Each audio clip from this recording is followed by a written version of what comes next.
Bismillahirrahmanirrahim. Assalamualaikum warahmatullahi wabarakatuh. Semangat pagi para pembelajar fisika sahabat Segufindo yang hebat luar biasa. Semoga tetap sehat dan semangat untuk dapat meraih sukses hari ini. Kali ini kita akan belajar bersama tentang medan magnet pada subpokok bahasan gaya magnetik atau disebut juga gaya Lorentz. Adapun tujuan pembelajarannya bahwa 1. Menentukan gaya magnetik pada penghantar berarus listrik dalam medan magnet. 2. Menentukan gaya magnetik antara dua penghantar lurus sejajar berarus listrik.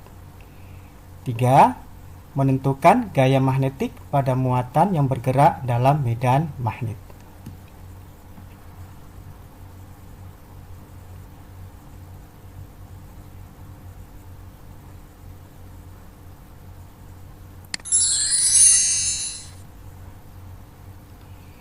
Kita mulai pembahasan yang pertama, yaitu tentang gaya magnetik pada penghantar berarus listrik dalam medan magnet.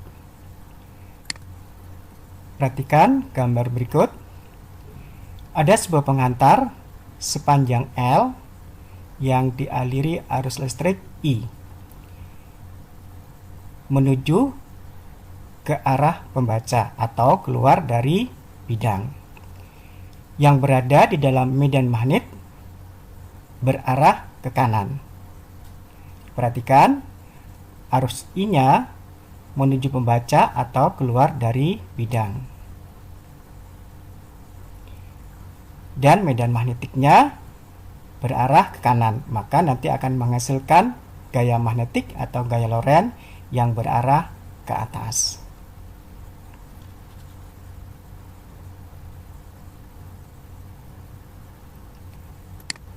Untuk lebih jelasnya, perhatikan gambar berikutnya. Ini ada penghantar berarus listrik yang berada di dalam medan magnet. Maka nanti pada kawat akan timbul gaya magnetik atau gaya Lorentz. Untuk menentukan arah gaya Lorentz-nya, perhatikan menggunakan kaidah tangan kanan, di mana ibu jari ini menunjukkan arah arus listrik dan keempat jari tangan menunjukkan arah medan magnetnya B-nya, maka arah telapak tangan akan menunjukkan arah gaya magnetik atau gaya Lorentz F. Jadi sekali lagi, untuk ibu jari itu menunjukkan arah arus I-nya, keempat jari menunjukkan arah medan magnetik B-nya, dan arah telapak tangan menunjukkan arah gaya Lorentz F-nya.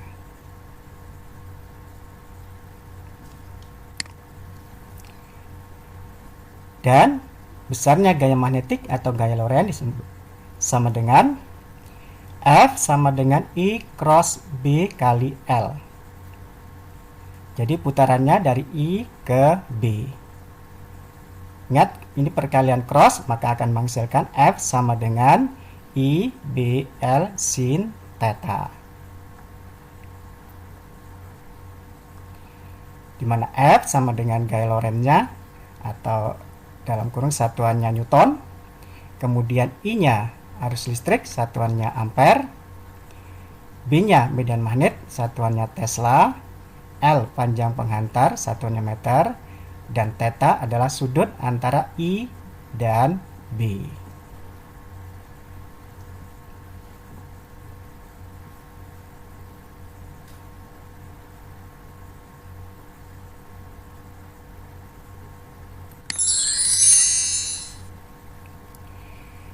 Berikutnya akan kita bahas gaya magnetik antara dua penghantar lurus sejajar berarus listrik.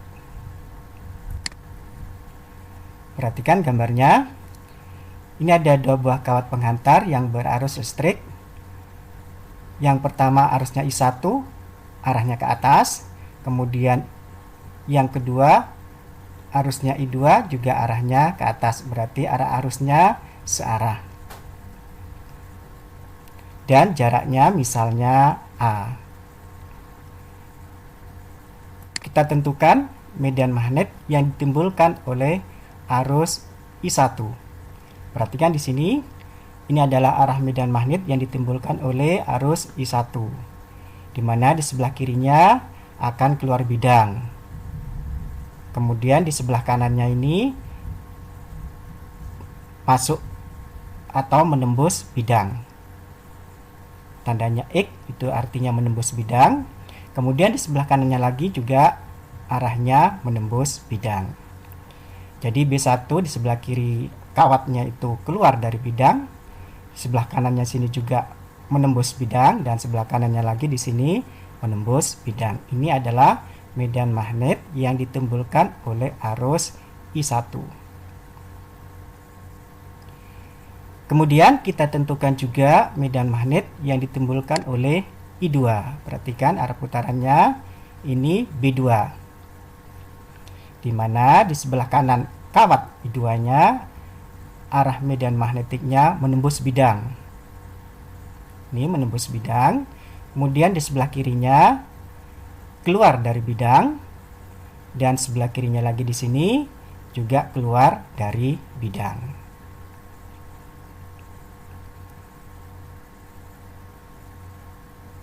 Kita tentukan gaya Lorentz yang bekerja pada I1. Perhatikan di sini arusnya I1-nya ke atas. Kemudian medan magnet yang ditimbulkan oleh I2 yang mempengaruhi I1 adalah B2 ini keluar dari bidang atau menuju ke arah pembaca. Maka gaya Lorentz-nya yang bekerja pada I1 berarah ke kanan. Ini F1-nya.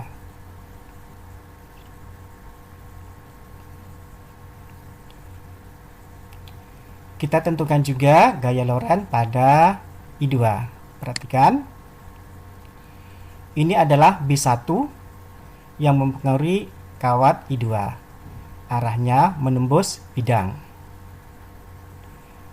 Arus I2-nya ke atas, maka nanti akan menghasilkan gaya Lorentz-nya ke kiri.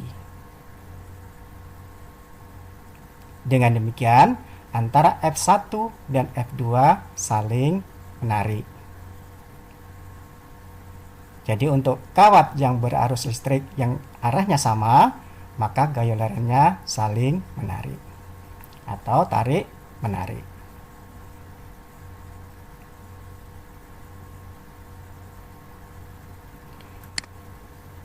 Perhatikan gambar kedua. Bila arah arusnya berlawanan. Perhatikan di sini I1-nya ke atas, I2-nya ke bawah. Jaraknya A. Kita tentukan juga medan magnet yang dihasilkan oleh I1. Ini B1, sebelah kirinya keluar dari bidang, sebelah kanannya menembus bidang, dan sebelah kanannya lagi di sini juga arahnya menembus bidang. Kita tentukan juga medan magnetik yang dihasilkan oleh arus I2. Perhatikan di sini, di sebelah kanannya keluar dari bidang, di sebelah kirinya memasuki bidang atau menembus bidang, dan sebelah kiri ini lagi juga menembus bidang. Kita tentukan gaya Lorentz pada arus I1 yang dipengaruhi oleh medan magnet yang dihasilkan oleh I2. Perhatikan di sini B2-nya menembus bidang. Arusnya I1 ke atas, maka akan menghasilkan gaya Lorentz pada I1 ke kiri. Jadi F1-nya berarah ke kiri.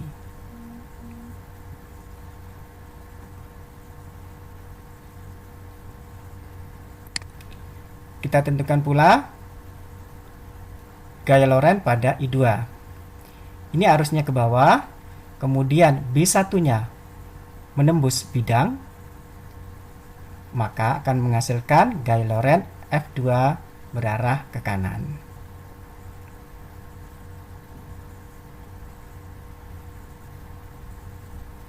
Sehingga antara F1 dan F2 saling menolak atau tolak menolak. Jadi kesimpulannya, bila arusnya searah maka akan tarik-menarik, dan bila arusnya berlawanan arah maka akan tolak-menolak. Dan besarnya gaya Lorentz-nya adalah F1 per L1, maksudnya ini gaya persatuan panjang, itu akan sama dengan F2 per L2, sama saja dengan F per L atau gaya persatuan panjang sama dengan mu 0 I1 I2 per 2 pi A. Jadi gaya Lorentz persatuan panjang F per L-nya sama dengan mu 0 kali I1 kali I2 per 2 pi A. F-nya adalah gaya magnetik atau gaya Lorentz, satuannya Newton. L panjang kawat pengantar, satuannya meter. I1 dan I2 itu adalah arus listrik, satuannya ampere.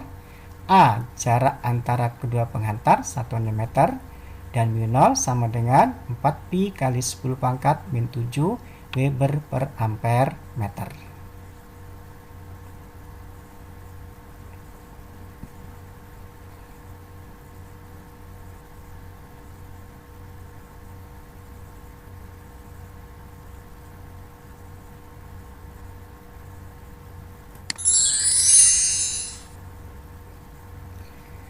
Berikutnya akan kita bahas gaya magnetik pada muatan yang bergerak dalam medan magnet.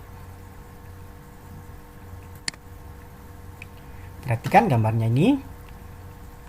Misalnya ini ada sebuah muatan Q bergerak ke arah pembaca atau keluar dari bidang. Dan arah medan magnetiknya B-nya ke kanan. Maka akan menghasilkan gaya Lorentz-nya ke atas.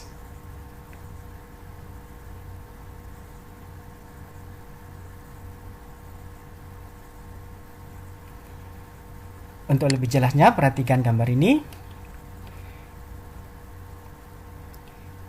Jadi bila kecepatannya V-nya ke atas, kemudian B-nya menembus bidang, maka F-nya akan berarah ke kiri. Atau dengan kata lain, untuk menentukan gaya Lorentz-nya, perhatikan kaidah tangan kanan. Ibu jari menunjukkan kecepatan muatannya, kemudian jari telunjuk menunjukkan medan magnet, maka jari tengah menunjukkan gaya Lorentz atau gaya magnetik. Jadi ibu jari ini menunjukkan arah kecepatannya, kemudian jari telunjuk menunjukkan arah medan magnet B, maka jari tengah menunjukkan arah gaya Lorentz.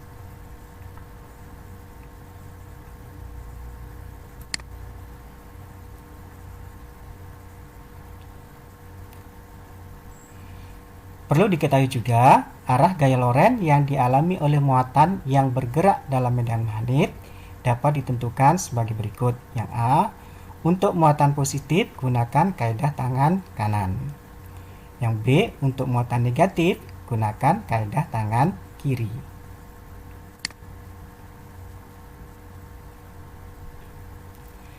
Dan besarnya gaya magnetik atau gaya Lorentz-nya adalah F sama dengan Q V cross B. Jadi putaran dari V ke B. Ini merupakan perkalian silang. Sehingga hasilnya adalah F sama dengan Q V B sin theta. Di mana F gaya Lorentz satuannya Newton, Q muatan satuannya kolom, V kecepatan satuannya meter per sekon, B-nya medan magnet satuannya Tesla, dan theta adalah sudut antara V dan B.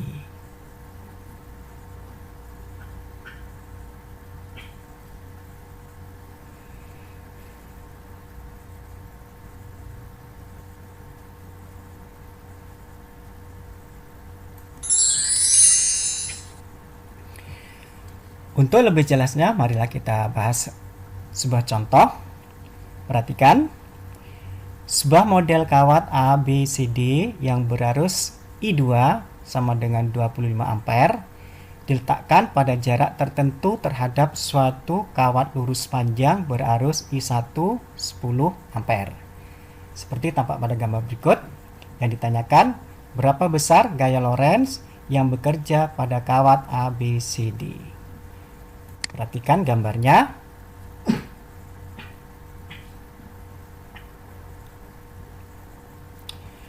Ini kawat ABCD.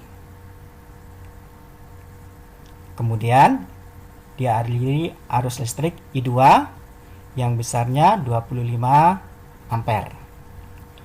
Kemudian ini ada arus I1 besarnya 10 ampere.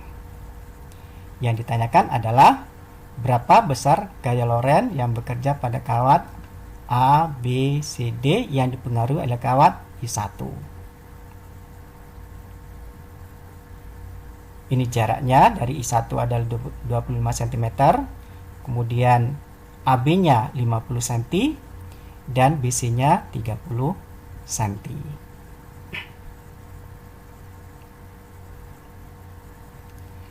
Sekarang perhatikan cara menjawabnya.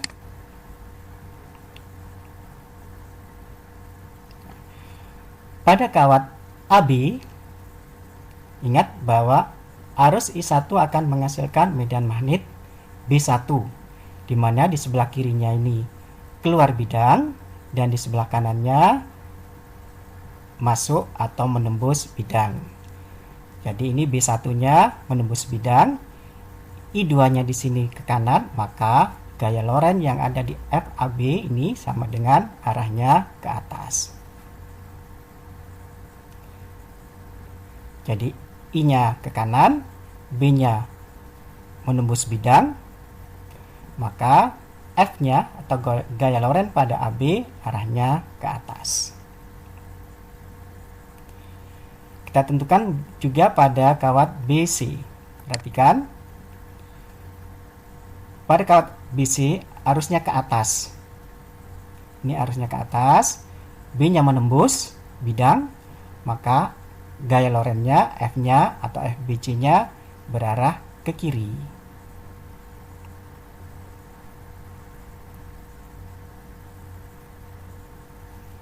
Kita tentukan pula pada kawat CD, B-nya menembus bidang, masuk, kemudian I2-nya ke kiri, maka gaya Lorentz-nya, FCD-nya berarah ke bawah.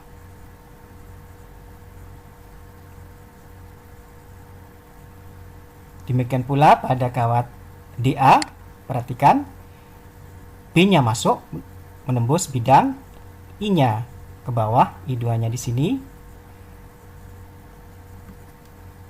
maka akan menghasilkan gaya Lorentz-nya ke kanan. Jadi pada masing-masing bingkai ini sudah ada ini FAB ke atas, FBC-nya ke kiri, FCD-nya ke bawah, dan FDA-nya ke kanan. Jadi harus ditentukan dulu arah gaya Lorentz-nya.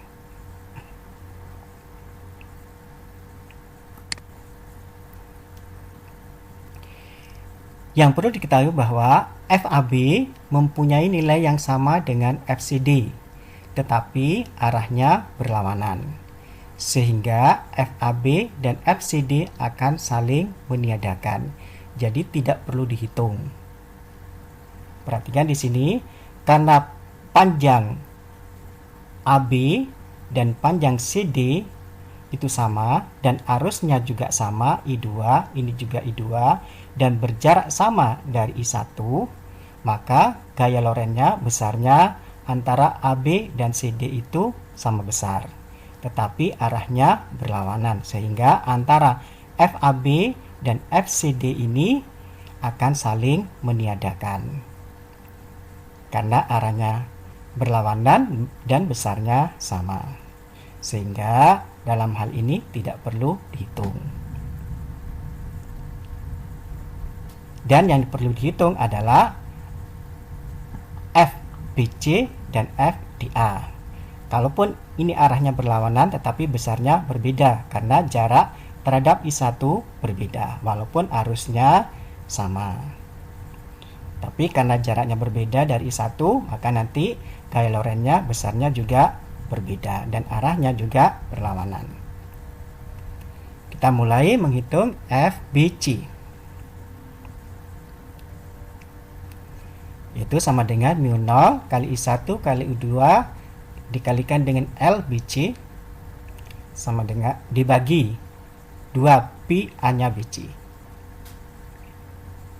Saya ulangi di sini, ini dikalikan L karena rumus awalnya adalah F per L, sehingga mencari gaya Lorentz-nya harus dikalikan dengan L.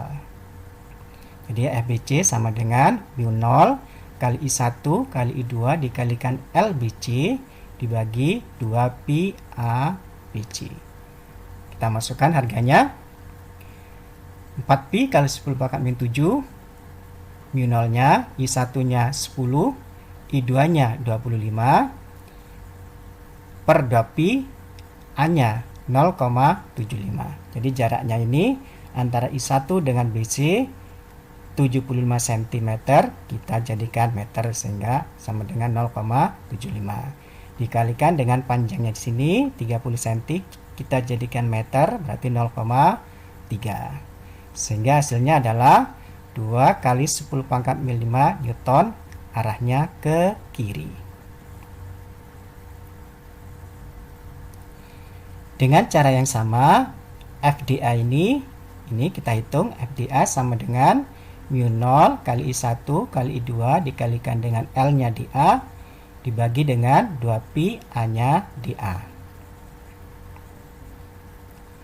Sama dengan ini mu 0-nya 4 pi kali 10 pangkat min 7 kalikan I1 10, I2-nya 25 kalikan 0,30 dibagi dengan 2 pi kali 0,25 karena jaraknya di sini 25 cm, kita jadikan meter.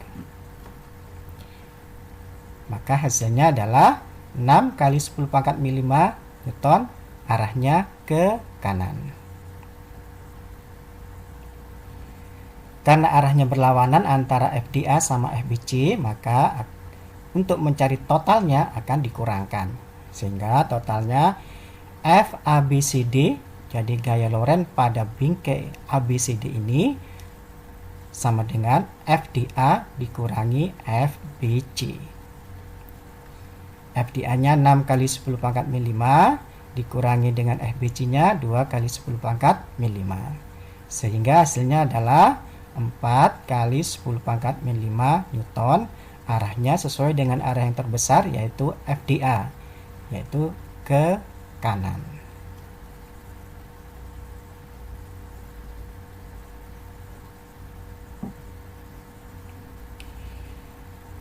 Demikian yang dapat kita pelajari bersama pada kesempatan kali ini. Jangan lupa untuk selalu bersyukur dan berbuat baik terhadap sesama. Wassalamualaikum warahmatullahi wabarakatuh.